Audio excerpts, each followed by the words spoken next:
with Bernanke, I mean, he's, I think the housing correction is going to turn around by the end of 2008, and I don't think the subprime problem is going to spill over, and the mortgage market seems more robust than ever. Lending standards seem fine. Like everything. Like what kind of IQ would you have to have if after all that you're saying, well, man, I can't proceed till I know what Ben Bernanke thinks? I mean, at what point do you say this guy ain't got no clue? I don't care that he's got a PhD. I don't care that he's the world's foremost expert on the Great Depression. A lot of these people are the world's foremost experts, and you realize that, a guy who read 3 books by Murray Rothbard actually knows more than the world's foremost expert. But Bernanke, though, although we ridicule him on YouTube, and there is actually a wonderful YouTube, but Bernanke was wrong, and it's just put together by some guy. We don't even know who it is. And yet, hundreds of thousands of people can see this thing. When was this possible before? And when would we have seen this on the editorial page of a major newspaper or on a major news broadcast? When would that have been viewed? Nothing like that would have been viewed. I'll tell you what would have been viewed, because I can tell you what actually was viewed. When 60 Minutes interviewed Ben Bernanke, you remember what that was like? Oh, the grilling Ben took in that interview. Oh, wait, no. To the contrary, the whole thing was a big bootlicking exercise. Oh, great one. What worries you? What keeps you up at night? Because we all need to know what you're worried about. Well, son, I'll tell you. I mean, it's just horrific. This is what we get. I sometimes say that these journalists come from the Pravda school of journalism. Like, it's your job to flatter the people who rule us, make them seem indispensable to Americans, and so that we'd all think, oh, what would we ever do without these people? We can't end the Fed. I mean, what would we do without this guy? But we can smash through this. We can smash through these misconceptions just with a simple instrument that anyone can learn how to use. Likewise, we can make positive contributions, not just negative. But that wonderful Peter Schiff was right video, we don't know who did that either. Or actually we do, because the guy identified himself. He called into Peter Schiff's radio program that's broadcast also over the internet and said, I'm the guy who... Because a lot of people said, oh, Schiff must have done this himself because he's a big ego case. So he sat down and said, let me find my best clips and put them all together. No, it was just some kid. It was like, I don't think he was even 20 years old. And he just couldn't stand the fact that Schiff was right. Schiff was being polite. He wasn't interrupting people. He was just giving his opinion.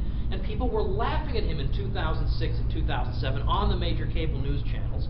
And yet, how many of those people apologized to Schiff and said, gee, maybe I shouldn't have laughed at you. Maybe I should have at least been, a decent, courteous human being rather than a barbarian. Maybe I should have at least done that, even if you were wrong, and it turns out you were right. How many people apologized to him? The answer is one.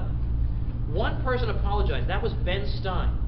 Ben Stein actually said, Peter Schiff called it, and I was dead wrong, and I admit that.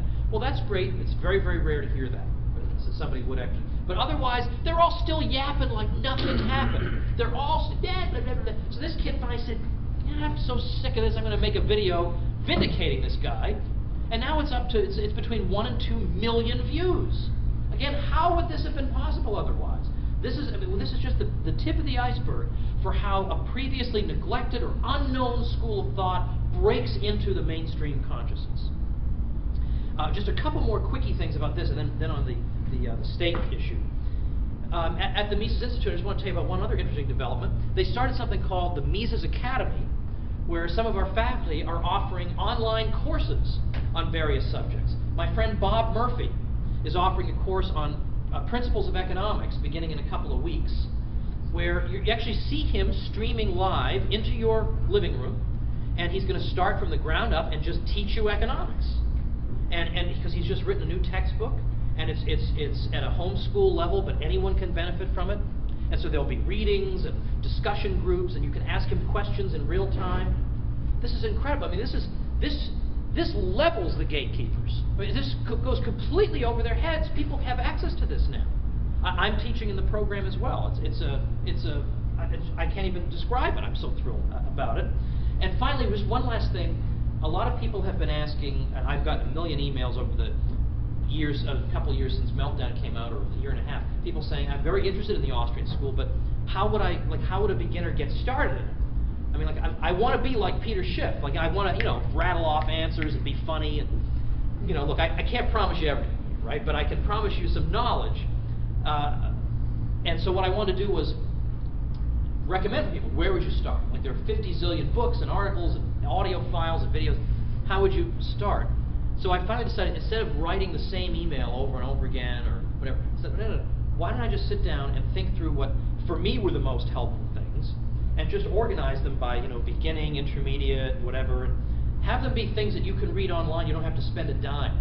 A few of them you might have to order, but basically things that are available online or that you can download, put on your iPod, and listen to in your spare time, whatever. And before you know it, you're running around knowing all the answers, and boy, that's a great way to make friends. People love that.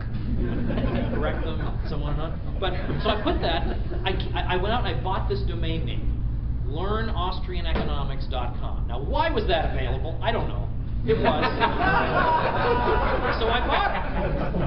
And I just put up this free thing up there. Like, I don't get money from this. I just put this up because I thought, well, why not? Right? I mean, here, great. People have a one-stop thing and they can get the gist of it. It's incredible. How could I have done that? I mean, before, how would people have even known where to look? And even if they found the Mises Institute, the answer would be, well, okay, we'll put some articles in the mail to you. And then, we'd get the articles, photocopy them, and fold them in an envelope with a stick. In that amount of time, 5,000 people could have clicked on this little guide. It's incredible how the world has changed. And that's why I can't get over, somebody was telling me tonight that he heard somebody say that the Ron Paul presidential campaign was a waste, because after all, he didn't win. You know what was a waste? The John McCain campaign.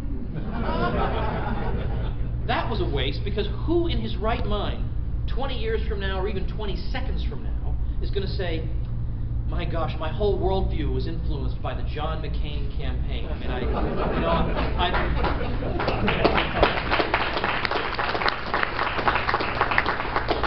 been going through my life like just like a zombie.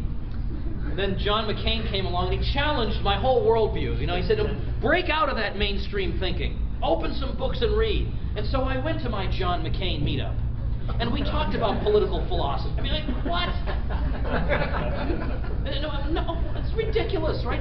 Whereas with Ron Paul, like people, the reason there were 50 zillion Ron Paul meetups, and you combine all the other candidates put together, there's like 50 of them, is that, okay, well, these are the people figuring, all right, well, when my guy gets in, which job do you want to get? I'm going to try to get this. Whereas the rest of these people are reading Bastiat's The Law and being exposed to this sort of stuff for the first time. How could that be a waste? How could that be a waste? And that's the legacy of it, is that he opened the eyes of so many people, so that now we've got a rising young generation, many of whom will make something of themselves and will actually have an effect on the course of the life of the country. That matters. I mean, if only my life could be as much of a waste as that I could leave behind that type of influence. Now, on the question of nullification, that's just a subgroup of this very same phenomenon. I mean, this is another thing. The gatekeepers, I mean, to say they don't want us talking about this is the understatement of the century. They don't want us talking about state nullification of unconstitutional laws. What? It's completely off the table. But that's what's great about it. I mean, that's almost as good as nullification itself, is the fact that we are engaged in something that the traditional rules prohibit us even from mentioning. That's what makes it so beautiful, is that the establishment on the left and the establishment on the right hate this thing and would do anything they can to keep it out of the limelight, and yet we're doing it anyway. This wouldn't have been possible years ago. Now, I was on NPR once, opposite a law professor, and this law professor was sort of insinuating that since in the 1990s, when people were opposed to Bill Clinton, they were not talking about state nullification. But today, in opposition to Barack Obama, they are talking about state nullification. The only explanation for the difference, well, we all know, right? Yeah, right. That we all sit up at night thinking, gosh, I got a busy day tomorrow, but I'm going to have to carve out an hour to think how I can oppress blacks. Like, that's the way they think we think. So that was it. Well, I don't mind being oppressed by a guy from Arkansas, but this black man, now that's just, I mean, it's amazing that people would think that that's how some people's brains work, but by and large, it's not how people's brains work. The real difference is this. We have the internet now. It was barely in its infancy under Clinton. It's the internet that has spread the idea of nullification. It's certainly not TV.